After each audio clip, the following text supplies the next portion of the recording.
Hi there, buddy. And Olram here. For our Outlast lore and theory today, we will be discussing and providing theory about an interesting statement from Billy Hope himself before he became the Walrider host.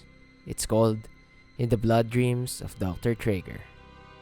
We can find the document early on the game called Project Walrider Patient Status Report for William Hope.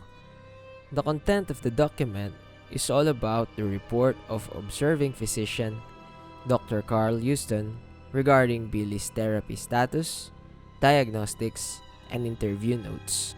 In the interview notes, Billy asked about the status of his mother, which is Tiffany Hope's lawsuit against Murkoff and the Asylum, and then Billy claims that he discovered the truth in the blood dreams of Dr. Trager.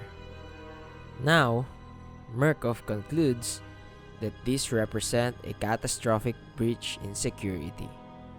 And what's mind-boggling for Murkoff and for us is how in the world Billy would know about the lawsuit when he is hooked up in the engine and no information coming in and out to him from the outside world. And take note that the only Trager on company records of Murkoff is one Richard Trager, and he is the Trager that we all know. And he is an executive, a biz dev as per Outlast Comics, and there are no records that Billy and Trager met prior this interview, and we can also assume that Trager is not yet been hooked into the engine and is not yet a patient when in this interview notes has been written. Before we proceed, I just want to make a quick disclaimer that the theories are just my theories and does not come officially from Red Barrels, which are the makers of Outlast. This is just all gathered knowledge through playing and exploring the game. Now, going back, my theory that I can think of is the Walrider have some kind of power which is beyond supernatural, which is it can feed off dreams on the ones who believe in him. Now, this would be very hard to digest because we can find many dialogues from Wernicke himself that nothing is supernatural. And also, we can see one document that he is telling the scientists not to worship it and think reasonably because they are scientists. And why would Wernicke would thought of it like that? Because maybe deep within him, he knows that the Walrider is really something supernatural, and he just rejects it because he is more in favor of science than a deity. He knows deep within that the Walrider can feed off dreams, feed off worship from its quote-unquote believers, and we can align this with Trager's fantasy when he was still a Murkoff executive and not yet been hooked up into the engine.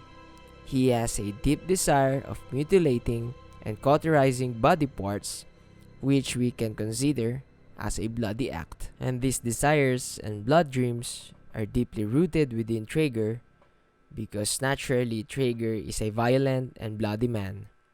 That Trager's desires has been fed off by Billy, and somehow he knew that his mother Tiffany Hope is planning to file against Murkoff, and he knew that information through Trager, maybe because Trager might have known some inside information about Tiffany Hope because of his strong thoughts of cutting off expenses for Murkoff, including the risk that Tiffany Hope's lawsuit against Murkoff, and sensed by Billy when he is already have the capability of performing lucid dreaming and almost at the stage where he can control the Walrider.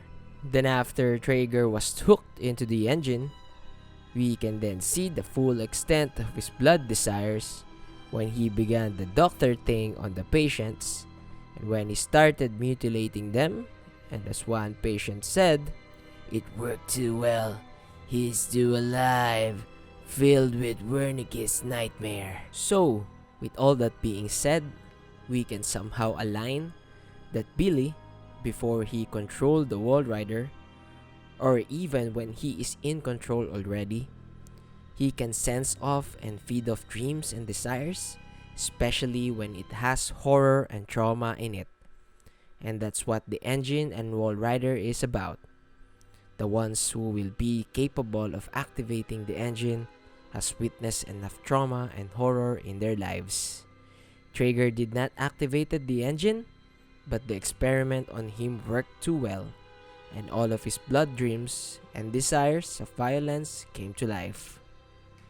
What can you say about this theory, buddy? I am not expecting you to agree and to believe to everything what I've just said. I'm just enjoying sharing things that I discover and find interesting to talk about. Feel free to let me know of your thoughts in the comment section. Thanks, buddy. You stay awesome.